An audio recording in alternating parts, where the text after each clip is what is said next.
Hi everyone, welcome back to Navachaitanya competitions YouTube channel. మరి Navachaitanya competitions చాలా క్వాలిటీతో ఉన్నటువంటి బిట్స్ని అయితే ఇస్తుంది. దాంతో పాటుగా మరి క్విక్ రివిజన్ కోసం యూట్యూబ్లో వీడియో క్లాసెస్ కూడా తీసుకొని రావడం జరిగింది.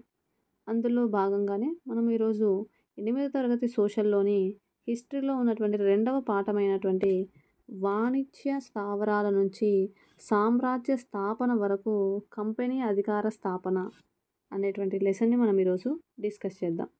చాలా చాలా ఇంపార్టెంట్.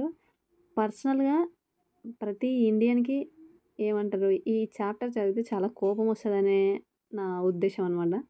కాబట్టి మరి బ్రిటిషర్స్ ఈస్ట్ ఇండియా కంపెనీని స్థాపించిన తర్వాత మన ఇండియాకి జస్ట్ వ్యాపారం కోసం వచ్చి వాళ్ళు వాళ్ళ సామ్రాజ్య స్థాపన అనేది ఎలా చేశారు, వాళ్ళు మనం పైన ఎలా పెత్తనం చెలాయించారు అనేది మనకి ఇవ్వడం జరిగింది.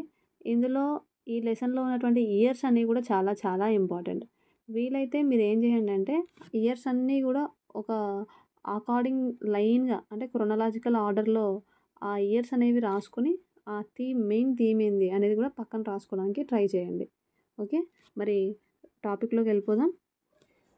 శక్తివంతులైన మొఘల్ పరిపాలకులలో ఔరంగజేబు చివరివాడు. ప్రస్తుతం భారతదేశంగా పిలువబడుతున్న అతి విశాలమైన భూభాగం మీద ఇతడు పట్టు సాధించడం జరిగింది. అయితే 1707లో అతని మరణం తర్వాత చాలామంది గవర్నర్లు, వీళ్ళనేమని పిలుస్తాం, సుబేదార్లు అని పిలుస్తాం, అదేవిధంగా పెద్ద పెద్ద జమీందారులు వారి అధికారాన్ని దృఢపరచుకోవడానికి ప్రాంతీయ రాజ్యాలను ఏర్పాటు చేసుకోవడం ప్రారంభించారు. అంటే మనకి ఔరంగజేబు చనిపోయిన తర్వాత ఏమైందంటే రాజ్యం అనేది చిన్న చిన్న ముక్కలుగా విడిపోవడం జరిగింది.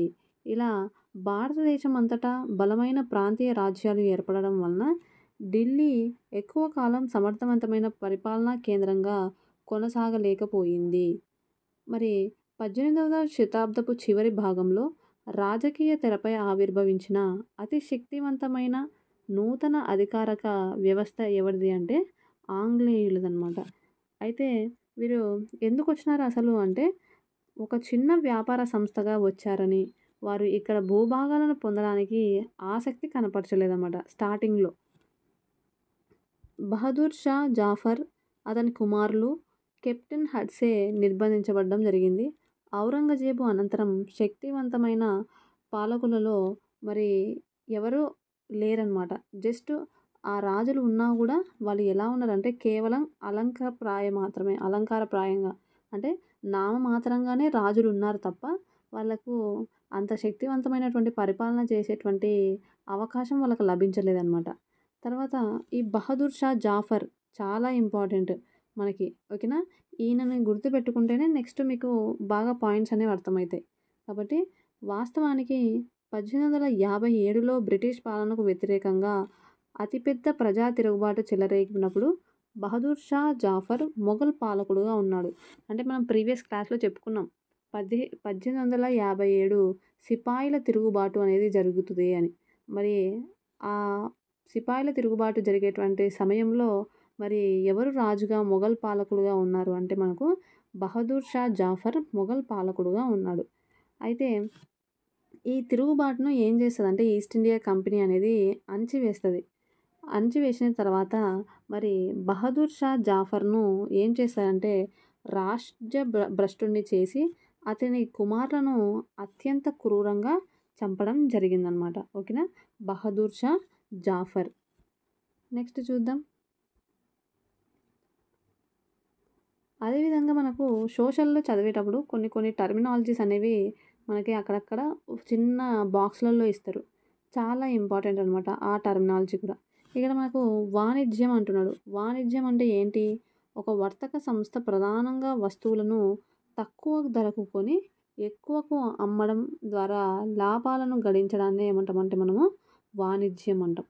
మరి ఈస్ట్ ఇండియా గమనం అనేది ఎలా స్టార్ట్ అయింది? ఫస్ట్ తూర్పు వైపుకు ఈస్ట్ ఇండియా కంపెనీ అనేది ఎలా రావడం జరిగింది అని చెప్పేసి ఇవ్వడం జరిగింది. చూడండి, 16వ సంవత్సరంలో తూర్పు దేశాలతో వర్తకం చేయడానికి పూర్తి హక్కును తనకు మంజూరు చేసినట్లుగా ఇంగ్లాండ్ పరిపాలకురాలైన క్వీన్ ఎలిజబెత్ I నుండి ఈస్ట్ ఇండియా కంపెనీ ఒక పట్టా దీనినే చార్టర్‌ను పొందింది. అంటే ఇంగ్లాండ్‌లోని మరి ఏ ఇతర వ్యాపార సంస్థకు కూడా ఈస్ట్ ఇండియా కంపెనీతో పోటీ పడకూడదు అని దీని అర్థం. ఓకేనా? అయితే మనం ఇక్కడ ఇంగ్లాండ్ దేశంలోని ఇతర వ్యాపార సంస్థలైతే పోటీ పడకుండా వీళ్ళు స్టాప్ చేయగలిగిన కానీ ఈ పట్టా ద్వారా ఇతర దేశాల నుండి కాంపిటీషన్ అనేది పెరుగుతది కదా! మీ దేశంలో నీకు ఆ పట్టా ఓకే. బానే ఇచ్చినారు. బట్ వేరే దేశాలు కూడా దీన్ని ఫాలో అవ్వాలంటే అది ఫాలో అవ్వరు గదా! కాబట్టి ఇంగ్లాండ్‌కి ఇతర దేశాల నుంచి కూడా కాంపిటీషన్ అనేది ఉండేదనమాట. చూడండి, ఈ చార్టర్ వలన ఈస్ట్ ఇండియా కంపెనీ సముద్రాల మీదుగా అనువైన మార్గాలలో ప్రయాణం, కొత్త భూభాగాల కోసం అన్వేషించడం అనేది చేయవచ్చు. అక్కడి నుండి తక్కువ ధరకు వస్తువులను కొని ఎక్కువ ధరకు అమ్మడానికి యూరప్‌కు తీసుకొని వెళ్ళవచ్చు. మిగిలిన బ్రిటిష్ వర్తక సంస్థలు పోటీకి వస్తాయనేటువంటి భయం అనేది కూడా కంపెనీకి లేదు. ఆ రోజుల్లో ప్రధానంగా వాణిజ్య సంస్థలు పోటీ లేకుండా చూసుకోవడం వలననే ఎక్కువ లాభాలనేవి సంపాదించేవి. దీనివలన తక్కువ ధరకు కొని ఎక్కువ ధరకు అమ్మవచ్చు. అయితే మనం ఇందాక చెప్పుకున్నట్టు ఈ రాజపత్రం అనేది తూర్పు దేశాల మార్కెట్‌లో ఇతర యూరోపియన్ దేశాలు అడుగు పెట్టకుండా నివారించలేకపోయింది. మరి మొదటిసారి ఆంగ్లేయులు యొక్క ఓడలనేవి ఆఫ్రికా పశ్చిమ తీరంలోని గుడ్ హోప్ అగ్రాన్ని చుట్టి హిందూ మహాసముద్రాన్ని దాటి వచ్చే సమయానికి అప్పటికే భారతదేశ పశ్చిమ తీరంలో పోర్చుగీస్ వారు కేంద్రంగా గోవా యొక్క కేంద్రంగా వాళ్ళ యొక్క ఉనికిని చాటుకోవడం జరిగిందనమాట. మనము ఇక్కడ ఒక డయాగ్రామ్ ఇచ్చినారు చూడండి. మరి బ్రిటిషర్స్ ఇంగ్లాండ్ నుండి మరి ఆఫ్రికా యొక్క గుడ్ హోప్ అగ్రాన్ని దాటి వీళ్ళేం చేసినారంటే పశ్చిమ వైపున రావడం జరిగింది. అయితే హిందూ మహాసముద్రం గుండా పశ్చిమ భారతదేశం వైపుకు రావడం జరిగింది. కానీ అప్పటికే మనకక్కడ మరి గోవా కేంద్రంగా ఆల్రెడీ మనకెవరున్నారు? పోర్చుగీస్ వారున్నారు. మనకు తెలిసిందే ఆల్రెడీ మన భారతదేశానికి మొట్టమొదటిగా సముద్ర మార్గాన్ని కనుక్కున్నటువంటి ఈ వ్యక్తి ఎవరంటే పోర్చుగీస్ దేశానికి చెందినటువంటి వాస్కో డిగామా కదా! మరి నెక్స్ట్ చూద్దాం. చూడండి, వాస్తవంగా పోర్చుగీస్ నావికుడైనటువంటి వాస్కో డిగామా 1498లోనే భారతదేశానికి సముద్ర మార్గాన్ని కనుక్కోవడం జరిగింది. చాలా ఇంపార్టెంట్. Year important. ఇయర్ ఏంది? 1498. తర్వాత పోర్చుగీస్ వారి తర్వాత డచ్ వారు కూడా హిందూ మహాసముద్రంలో వర్తకం సాధించడానికి గల అవకాశాలను అన్వేషించసాగారు. త్వరలోనే ఫ్రెంచ్ వర్తకులు కూడా రంగంలోకి దిగారు. కాబట్టి ఇక్కడ మీరు గుర్తుపెట్టుకోవాల్సింది ఏంటి అంటే పీడిఎఫ్ బి. పీడిఎఫ్లు ఉంటాయి కదా మనకి. అలా ఫస్ట్ ఎవరు వచ్చినారంటే పోర్చుగీస్, తర్వాత డచ్ వాళ్ళు, ఆ తర్వాత ఫ్రెంచ్ వాళ్ళు, ఫైనల్గా వచ్చింది ఎవరు అంటే మనకి బ్రిటిషర్స్ అనమాట. ఓకేనా? మరి ఇక్కడ సమస్య ఏంటి అంటే అన్ని కంపెనీలు ఒకే రకమైనటువంటి వస్తువులను కొనడానికి ఆసక్తి చూపేవి. భారతదేశంలో తయారయ్యే మేలు రకానికి చెందినటువంటి నూలు, పట్టుకు యూరప్‌లో గొప్ప మార్కెట్ అనేది ఉండేది. మిరియాలు, లవంగాలు, యాలకులు, దాల్చిన చెక్కకు కూడా చాలా గిరాకీ ఉండేది. యూరప్ కంపెనీల మధ్య ఉన్న పోటీ వలన ఈ వస్తువుల ధరల పెరుగుదల అనివార్యమై వాటికి ఎక్కువ ధరకు కొనవలసి వచ్చేది. దీనివలన వారు పొందాల్సినటువంటి లాభాలనేవి తగ్గడం జరిగింది. తర్వాత వర్తక సంస్థలు అభివృద్ధి చెందాలంటే ప్రత్యర్థులను తప్పించడం ఒక్కటే ఇప్పుడు ఉన్నటువంటి ఏకైక మార్గం. మార్కెట్లను కైవసం చేసుకోవాలంటే బలమైన కోరిక వర్తక సంస్థల మధ్య తీవ్రమైనటువంటి యుద్ధాలకు దారితీసేది. 17, 18 శతాబ్దంలో వీరు తరచుగా ఒకరి ఓడలను మరొకరు ముంచివేసుకునేవారు, మార్గాలను దిగ్బంధం చేసుకునేవారు, వస్తువులతో నిండిన శత్రువుల ఓడలను వీరు అడ్డుకునేవారు. తర్వాత ఆయుధాల సహాయంతో వర్తకం చేస్తూ వర్తక కేంద్రాలను కోటల నిర్మాణం ద్వారా రక్షించుకోసాగారు. నివాస ప్రాంతాలలో కోటలు కట్టుకోవడం, లాభదాయకమైనటువంటి వ్యాపారాన్ని నడపాలన్న ఈ ప్రయత్నం స్థానిక పాలకులతో తీవ్రమైనటువంటి ఘర్షణలకు దారితీసింది. దీనితో కంపెనీ వర్తకాన్ని రాజకీయాల నుంచి వేరు చేయడం కష్టమని భావించడం జరిగింది. నెక్స్ట్ చూద్దాం. మరి బెంగాల్లో ఈస్ట్ ఇండియా కంపెనీ యొక్క వర్తకం అనేది ఎలా ప్రారంభమైంది? ఇయర్స్ చాలా ఇంపార్టెంట్.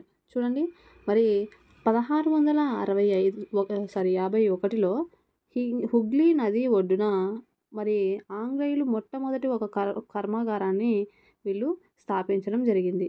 కాబట్టి ఆంగ్లేయుల మొదటి కర్మాగారం ఎక్కడుంది అంటే మనకు హుగ్లీ నది ఒడ్డున ఉంది.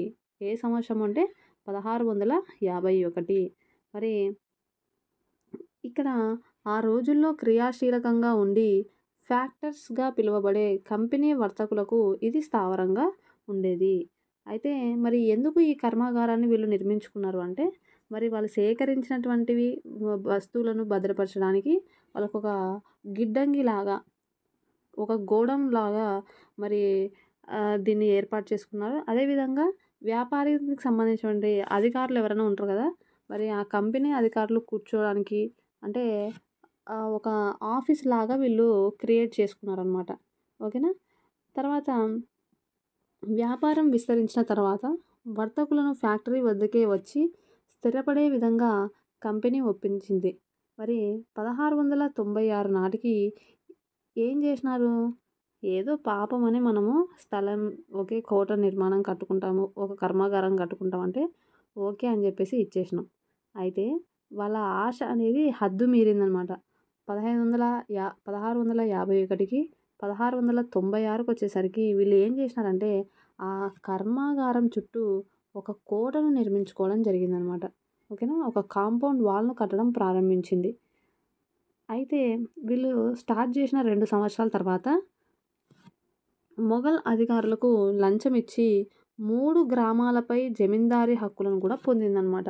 అంటే ఆ 3 గ్రామాల్లో ఉన్నటువంటి ఇంగ ఏమేమి సుగంధ ద్రవ్యాలున్నాయో, ఏమేమి వనరులున్నాయో వాటన్నిటిని ఇంగ పీల్చి పిండాలని జెప్పేసి ఏం జేసిందంట, ఆ ఈస్ట్ ఇండియా కంపెనీ అనేది 3 గ్రామాల పైన జమీందారీ అధికారులను, పూర్తి అధికారాలను మరి ఇది సొంతం చేసుకోవడం జరిగింది. ఆ 3 గ్రామాల్లో ఒకటే మనకేందంటే కాలికట్. ప్రెజెంట్ దీన్ని మనం ఏమని చేస్తామంటే కోల్‌కతాగా కదా! ఎంత పెద్ద సిటీ కదా ఇప్పుడు కోల్‌కతా. కాలికట్, దాని తర్వాత దీన్ని కలకత్తా అన్నారు. దాని తర్వాత ప్రెజెంట్ ఇప్పుడు దీన్ని కోల్‌కతాగా పిలవడం జరుగుతుంది. కాబట్టి 1651, 1696 ఈ 2 ఇయర్స్ అనేవి మనకు చాలా ఇంపార్టెంట్. కాబట్టి ఇయర్స్ మీద కొంచెం ఫోకస్ చేయండి. నెక్స్ట్ కోట నిర్మించుకోవడం అనేది స్టార్ట్ చేసినారు కదా! దాని తర్వాత ఏం చేస్తున్నారంటే మరి ఔరంగజేబు, మొఘల్ చక్రవర్తి అయినటువంటి ఔరంగజేబ్ పరిపాలన ఉన్నప్పుడు వీళ్ళేం చేశారంటే సుంకం లేకుండా వ్యాపారం చేసుకునే హక్కును దారాదత్తం చేస్తున్నట్లు ఒక ఫార్మానా ఇచ్చేలాగా ఒప్పించడం జరిగింది. అంటే వితౌట్ ట్యాక్స్ లేకుండా వ్యాపారం చేసుకోవచ్చు అన్నట్టుగా. కంపెనీ ఉన్న ప్రత్యేక సదుపాయాలను దుర్వినియోగం చేస్తూనే మరిన్ని రాయితీల కొరకు ఎడతెగని ప్రయత్నాలు చేసింది. మరి ఔరంగజేబు ఫార్మానా కంపెనీకి మాత్రమే వర్తక సుంకం నుంచి మినహాయింపు ఇచ్చింది.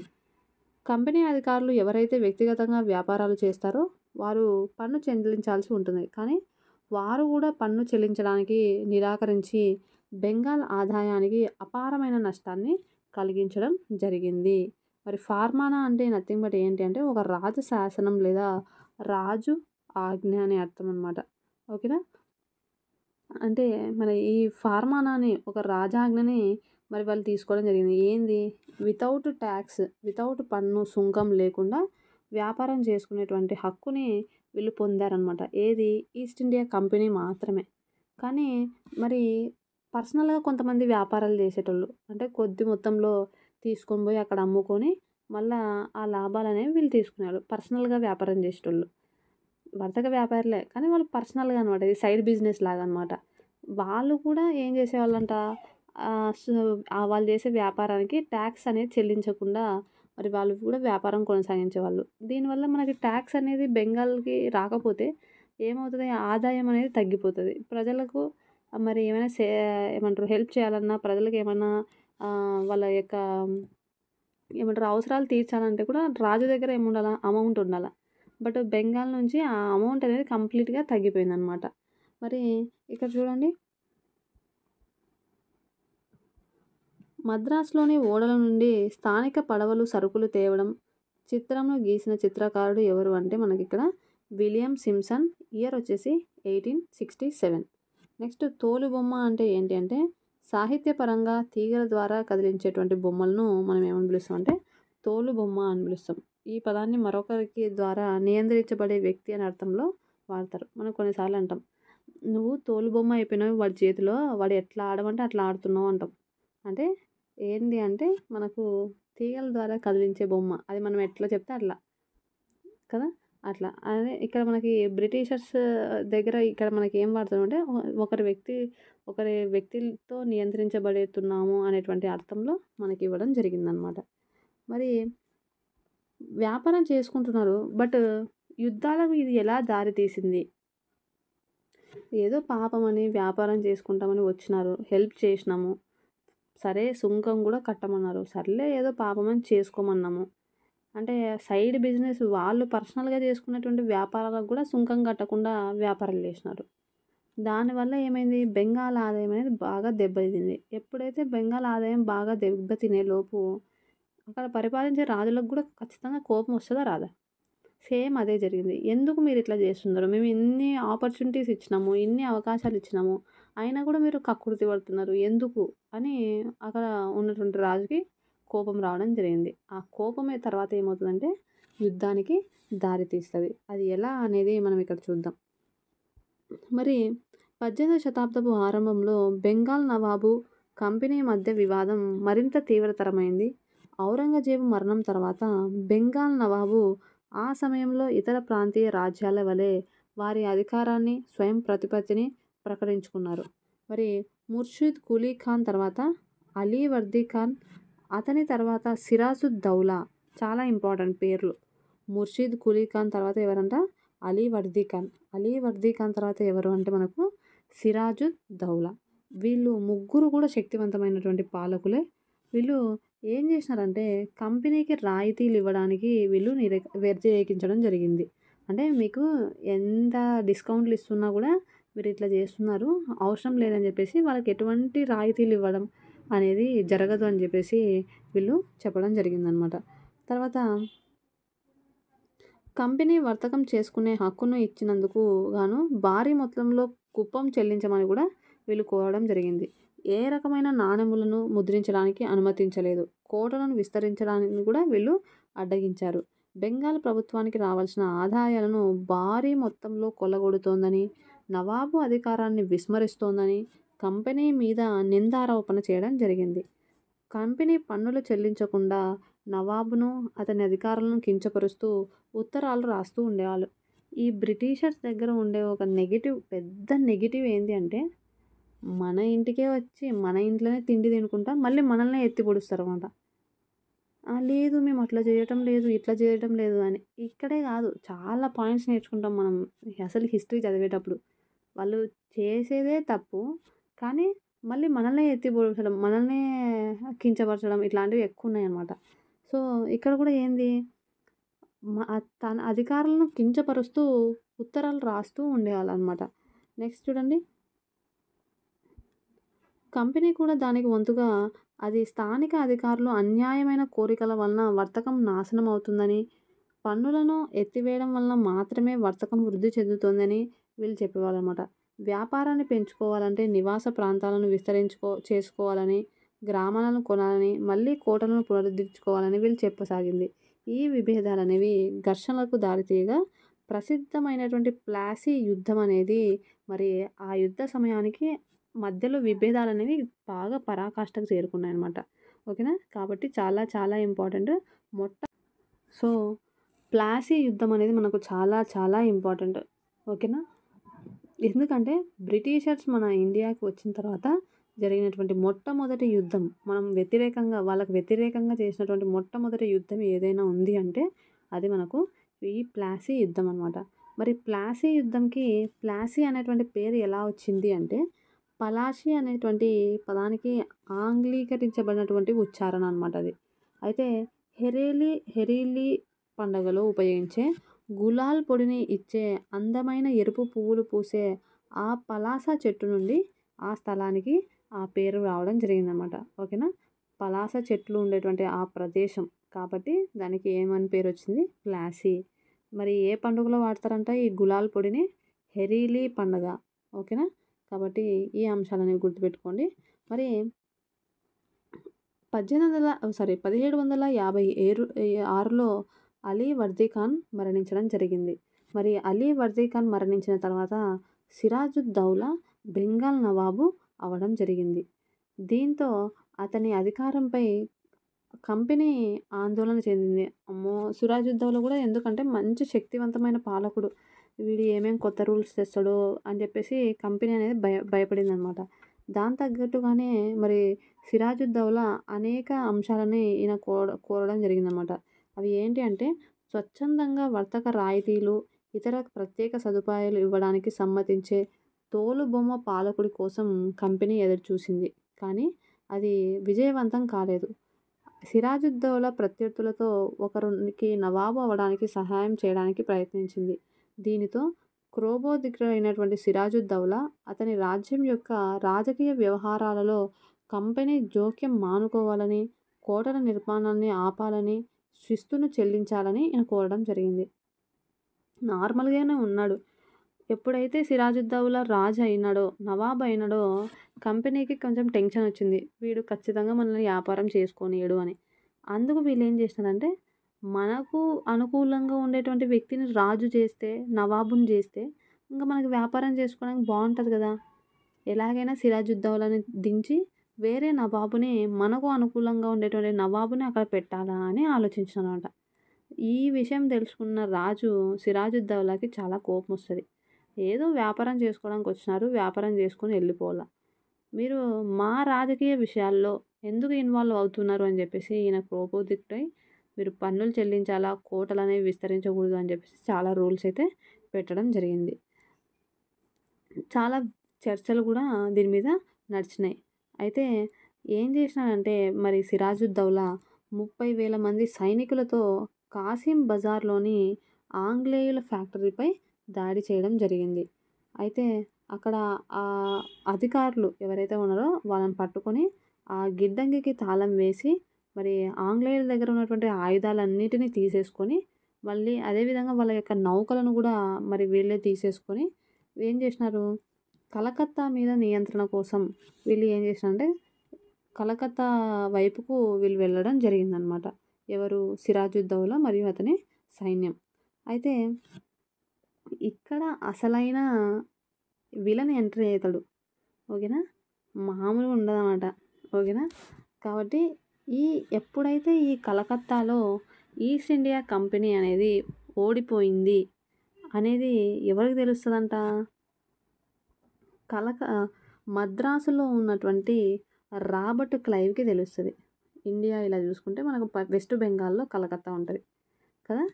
ఇక్కడ కలకత్తాలో ఏమవుతది? ఈస్ట్ ఇండియా కంపెనీ అనేది మరి ఓడిపోతది. సిరాజుద్దౌలా ఏం చేస్తాడు? వాళ్ళని తరిమి కొడతాడనమాట. ఇక్కడ ఓడిపోయినారు అనేటువంటి విషయం ఎవరికి తెలిసిందంట? తమిళనాడులోని మద్రాసులో ఉన్నటువంటి రాబర్ట్ క్లైవ్. పెద్ద శత్రువు, ఫస్ట్ ఎనిమీ ఎవరంటే మనకి రాబర్ట్ క్లైవ్. అస్సలైన రాజకీయ రణరంగం అనేది స్టార్ట్ చేసిండనమాట.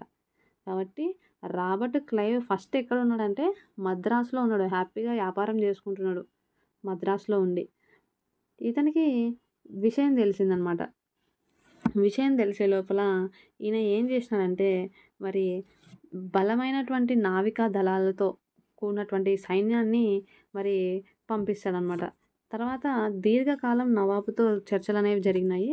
బట్ ఏం చేశాడంటే ఫైనల్‌గా 1757లో రాబర్ట్ క్లైవ్ కంపెనీ సైన్యాన్ని సిరాజుద్దౌలాకు వ్యతిరేకంగా ప్లాసీ వైపు నడపడం జరిగింది. కాబట్టి మనకు ప్లాసీ యుద్ధం అనేది మన ఇండియా తరపున అయితే Siraj-ud-Daulah, Britishers east India company తరపున హెడ్ ఎవరంటే రాబర్ట్ క్లైవ్. కాబట్టి రాబర్ట్ క్లైవ్ ఆధ్వర్యంలో ఏమవుతుందంటే ప్లాసీ యుద్ధం అనేది జరుగుతుంది. ఓకేనా?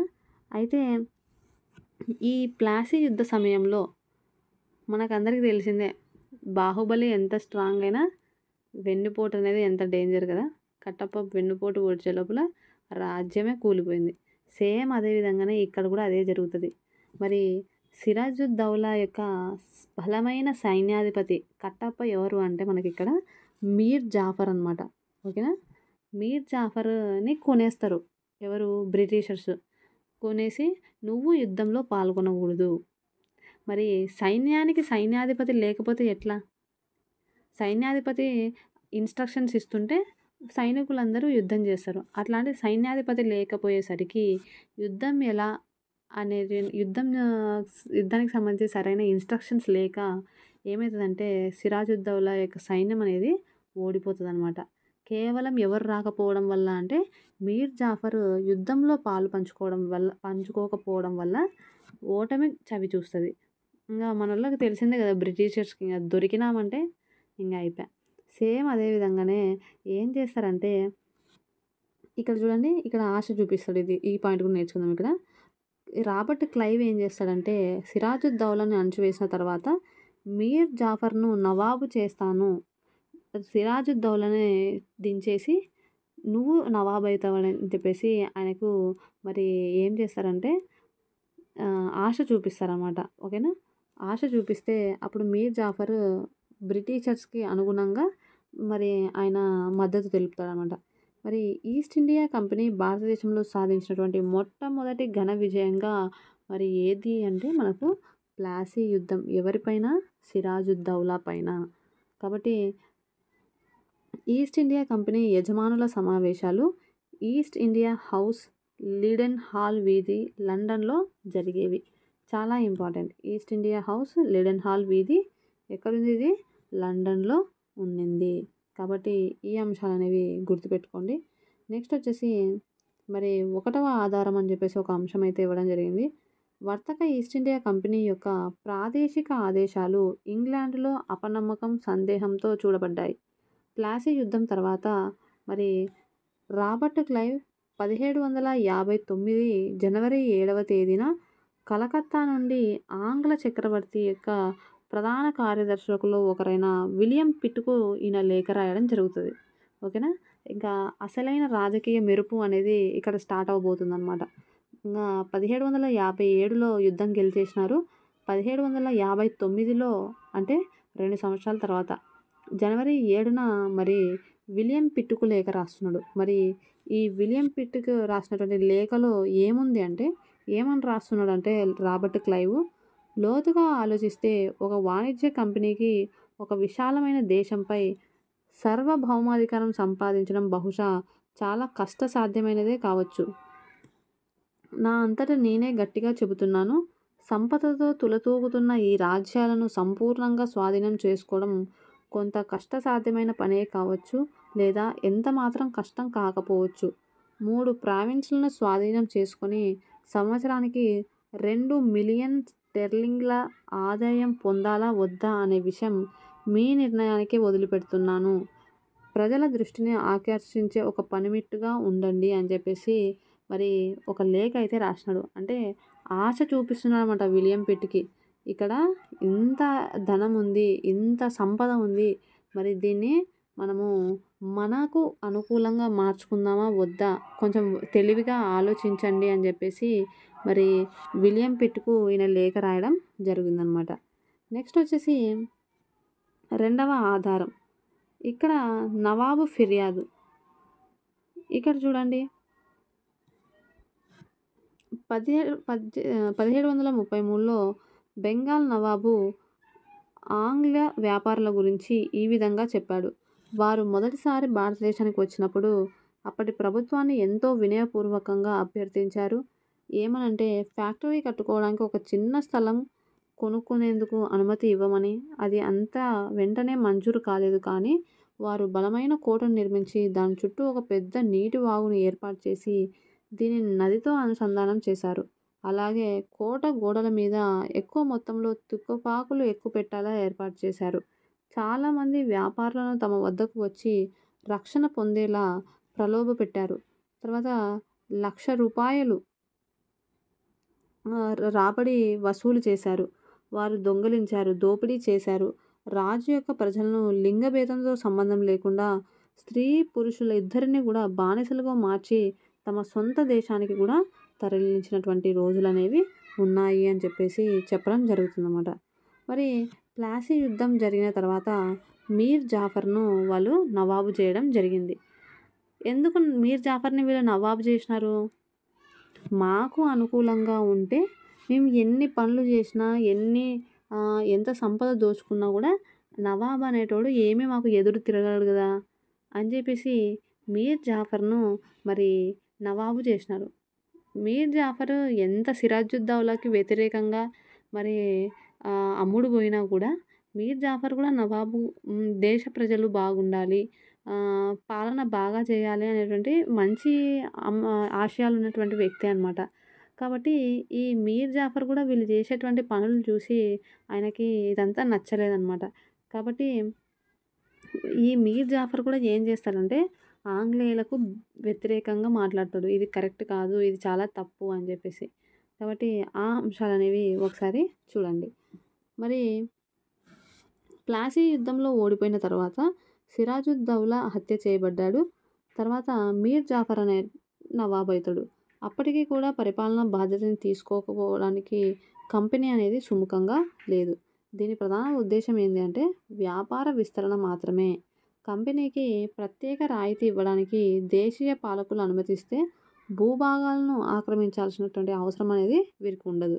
ఇది కష్టసాధ్యమని త్వరలోనే కంపెనీ కనుగొన్నది. ఎందుకంటే ఈ కీలుబొమ్మ నవాబులు కూడా కంపెనీ కోరినట్లు ఎల్లప్పుడూ సహకారిగా ఉండేవారు కాదు. అన్నిటికీ మించి వారు ప్రజల నుండి గౌరవం పొందాలంటే వారు హుందాతనాన్ని, సార్వభౌమత్వాన్ని కాపాడుకోవాలి. అప్పుడు మీర్ జాఫర్ ఎదురు తిరిగినప్పుడు కంపెనీ అతనిని తొలగించి ఏం చేస్తుంది, మీర్ కాసిమ్‌ని మరి ఏం చేస్తదంటే మీర్ జాఫర్ యొక్క స్థానంలో మీర్ కాసిమ్‌ని నవాబు చేస్తాడు. మరి మీర్ కాసిమ్ కూడా ఏం చేస్తాడంటే ఎదురు తిరుగుతాడనమాట. ఇది చాలా తప్పు. మీరు మా దేశాన్ని, మా రాజ్యాన్ని, మా భూభాగాన్ని చాలా ధ్వంసం చేస్తున్నారు. మీరు ఇది తప్పు అని చెప్పేసి వాళ్ళకి ఎదురు తిరిగినప్పుడు అక్కడ ఏం జరుగుతదంటే మరొక యుద్ధం అనేది జరుగుతది. మొదట జరిగిందేమో ప్లాసీ యుద్ధము.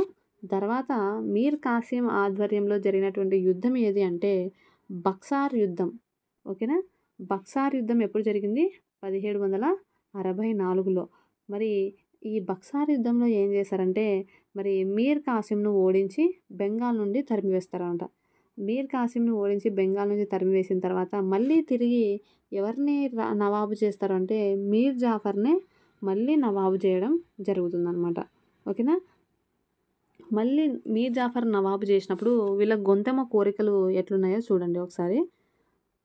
నవాబు ప్రతి నెల 5 5,00,000 రూపాయలు చెల్లించాలంట. అప్పట్లోనే 1764లో 5,00,000 రూపాయలు నెలకంటే మరి ఇప్పుడు ఎన్ని కోట్లో ఇంక తెలవది కదా! కాబట్టి 5,00,000 రూపాయలు చెల్లించాల్సి వచ్చేది. కానీ కంపెనీ యుద్ధాలు చేయడానికి అవసరమయ్యే ఖర్చు కోసం, వర్తక అవసరాలు తీర్చుకోవడం కోసం, ఇతర ఖర్చుల కోసం ఇంకా ఎక్కువ డబ్బు చెల్లించాలని కోరింది. కంపెనీ మరింత రాబడిని, మరిన్ని భూభాగాలను వీళ్ళు ఆశించడం జరిగింది. అయితే మరి మీర్ జాఫర్ 1765లో మరణిస్తాడు. ఈయన మరణించిన తర్వాత వీళ్ళకి అర్థమయ్యేది ఏంటంటే ఈ నవాబులు అనేవాళ్ళు కొంతమంది మనకు సుముఖంగా ఉంటారు. కొంతమంది మనకు యాంటీగా మారుతారు. వాళ్ళని ఎందుకు నవాబులు చేయాలా? మనమే నవాబులు అయిపోతే సరిపోతది కదా! అప్పుడు ఇంక ఎవ్వరు మనల్ని అడిగేటోళ్ళు ఉండరు కదా! అని చెప్పేసి ఏం చేస్తారంటే మనంతట మనమే నవాబులు అవ్వాలి. ఈ భయంకరమైన దుర్బుద్ధితో కూడినటువంటి ఆలోచన ఎవరికొచ్చింది? మన విలన్ గాడైనటువంటి రాబర్ట్ క్లైవ్‌కి వస్తదనమాట.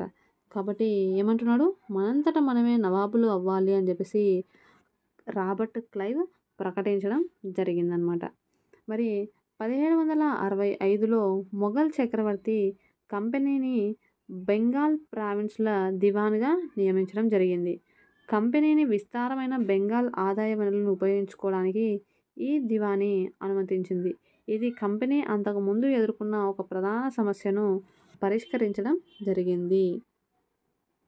18వ శతాబ్దం ప్రారంభం నుండి భారతదేశంలో దాని వాణిజ్యం అనేది విస్తరించింది. కానీ బ్రిటిష్ నుండి దిగుమతి చేసుకున్నటువంటి బంగారం, వెండితో భారతదేశంలో చాలా వస్తువులను కొనవలసి వచ్చేది. ఎందుకంటే ఈ సమయంలో భారతదేశంలో విక్రయించడానికి బ్రిటన్ వద్ద ఎలాంటి వస్తువులనేవి లేవు. ప్లాసీ యుద్ధం తర్వాత బ్రిటన్ నుండి క్రమంగా బంగారం ఎగుమతులు క్షీణించి దివానీ లభించిన తర్వాత పూర్తిగా ఆగిపోయాయి. ఇప్పుడు భారతదేశం నుంచి వచ్చే రాబడులు కంపెనీ ఖర్చులకు తీర్చేవి ఈ ఆదాయాన్ని భారతదేశంలో పత్తి, పట్టు వస్త్రాలు కొనుగోలు చేయడానికి, కంపెనీ సైన్యాన్ని నిర్వహించడానికి, కలకత్తాలో కార్యాలయాలు, కోట నిర్మాణానికి అయ్యే ఖర్చుల కోసం వీళ్ళు ఉపయోగించేవారు. సో, ఇలా ఏమైతదంటే కంపెనీకి మెల్లమెల్లగా బ్రిటిష్ నుంచి వచ్చేటువంటి ఆదాయం అనేది మనకు తగ్గిపోతదనమాట. అయితే రిమైనింగ్ ఏంటి, ఏం జరిగింది అనేది మనం పార్ట్ 2లో తెలుసుకుందాం. మరి ఈ వీడియో గనుక మీకు నచ్చినట్టయితే లైక్ చేయండి, షేర్ చేయండి. ఏమైనా డౌట్స్ ఉంటే కామెంట్ చేస్తూ సబ్స్క్రైబ్ చేసుకోవాల్సిందిగా మనస్ఫూర్తిగా కోరుకుంటూ సెలవు తీసుకుంటున్నాను. Thank you so much and have a nice day.